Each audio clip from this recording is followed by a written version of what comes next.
¿Qué tal, amigos de la Revista Peninsular? Muy buenas tardes, muy buen día en donde quiera que estén y a la hora que nos sintonicen. Bien, pues estamos aquí en esta serie de entrevistas con personajes de nuestro medio, y hoy toca el turno a Asís Cano Cetina, gran amigo y viejo conocido de estas lides políticas. Él es presidente del Comité Directivo Estatal del Partido Acción Nacional en Yucatán. Asís, bienvenido. Muchas gracias, Javier, por la invitación. Como siempre, un gusto estar contigo y con todo el auditorio de la revista Peninsular. No, hombre, al contrario, bienvenido a la revista. Y bueno, pues tenemos dos temas en la agenda bien interesantes, uno que acaba de pasar prácticamente Sí, y bueno, el otro también que está muy fresco, que es la revocación de mandato es y el correcto. asunto de la reforma eléctrica. Es correcto, Javier. Creo que estas 2 semanas nos dejaron dos muy buenas lecciones de lo que significa vivir en democracia, ¿no? La primera, me parece que la revocación de mandato en Yucatán nos dejó números muy claros de qué fue lo que ocurrió aquí. O sea, me parece que Yucatán, siendo un estado que siempre se ha distinguido por tener altísimos niveles de participación, hemos sido el estado en algunas elecciones federales con más alta participación, pues no puede considerarse que la revocación de mandato haya sido un éxito cuando 8 de cada 10 ciudadanos pues le dieron la espalda. Fue un ejercicio que no les interesó.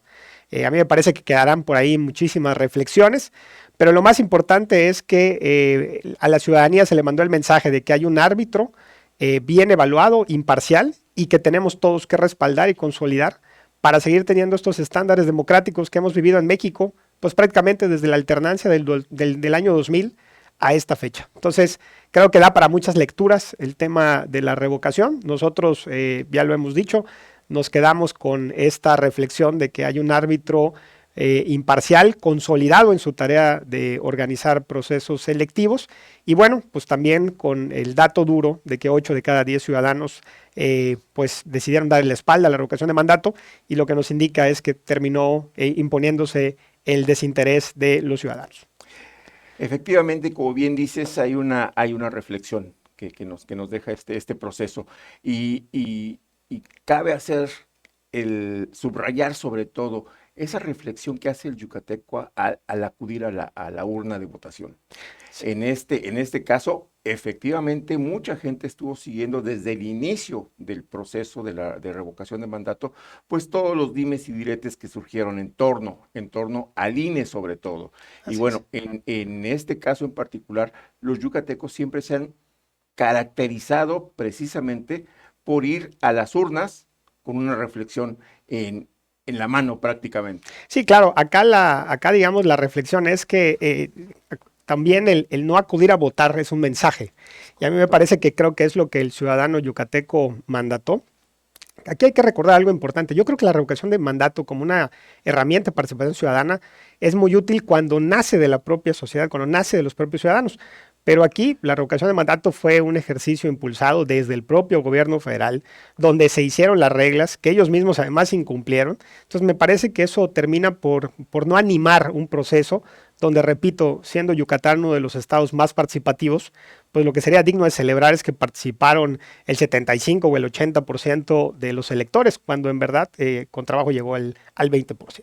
Así es. Y bueno, se rescata finalmente también ese derecho que tienen las voces que no estamos de acuerdo o que no están de acuerdo, que están unas con otras. Aquí la confrontación no vale, finalmente se discute en las urnas. Así es, porque además tampoco esto fue una disputa de partidos. Hay que recordar que la propia ley reglamentaria y la revocación de mandato, que fue además aprobada por las mayorías en el Congreso de la Unión, pues dejaba a los partidos políticos al margen de la revocación de mandato. Entonces esto no fue en absoluto una competencia partidista con las reglas electorales con las que estamos acostumbrados, pero sí fue evidente que pues quienes con su silencio y su desinterés pues mandaron un mensaje, terminaron dándole la espalda a la revocación de mandato en Yucatán. Capítulo cerrado entonces, así es, Capítulo la cerrado, revocación de Javier. mandato. Sí, yo creo que, digo, como todo ejercicio democrático quedará para la reflexión.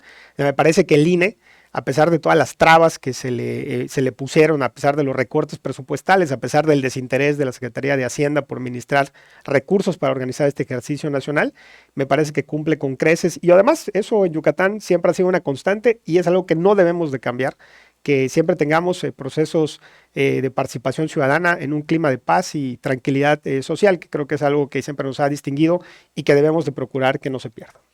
Aquí yo creo que lo que nos queda finalmente es velar porque el árbitro, como bien dices, pues se mantenga vigente y se mantenga fuerte como hasta el momento, ¿no? Sí, El por INE ya supuesto. de aquí para el Real, el INE es el que va a tener Sí, por que supuesto. fortalecerse. Porque a final de cuentas el instalar 1042 casillas o 5000 casillas, pues también implica un ejercicio donde los propios ciudadanos participan en las mesas receptoras de votos, que yo creo que ese reconocimiento al INE hay que hacerlo extensivo también a todos aquellos que fueron presidentes, secretarios, escrutadores de las mesas directivas de casilla y que me parece que también cumplieron con el deber cívico que les correspondía de acompañar al Instituto Nacional Electoral en esta tarea.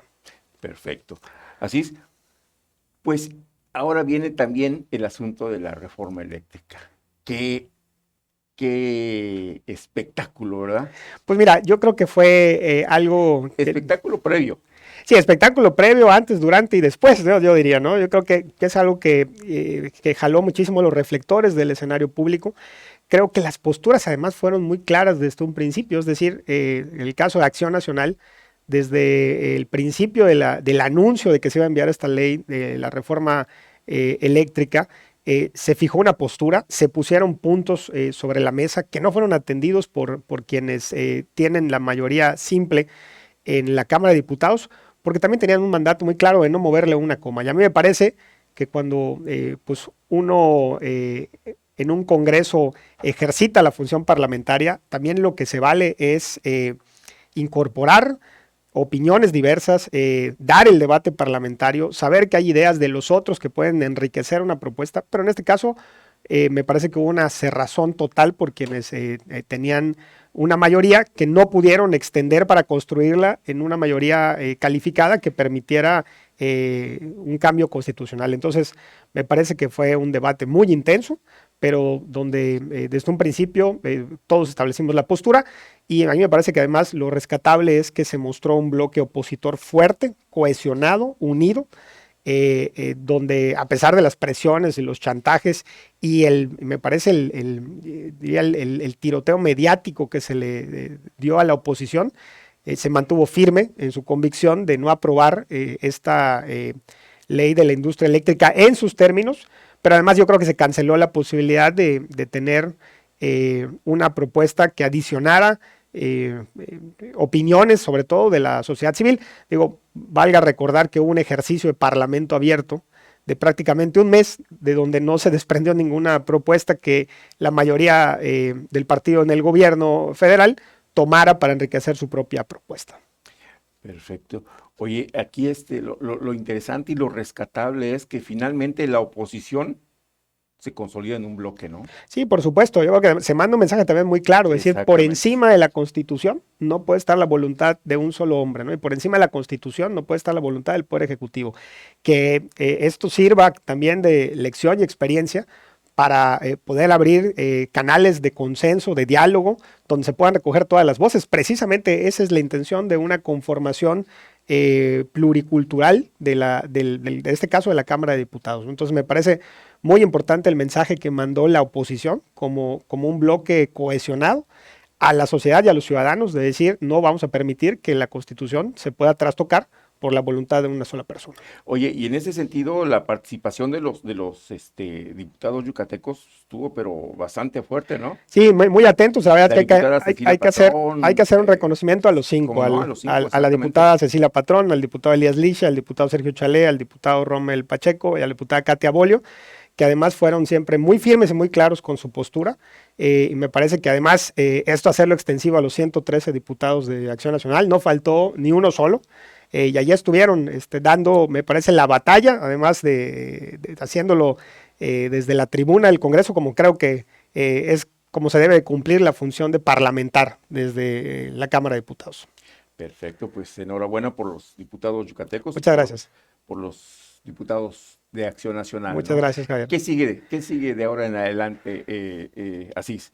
El presidente, pues va a seguir en su forma de ser, ¿no? Finalmente es una persona, pues muy persistente con sus formas.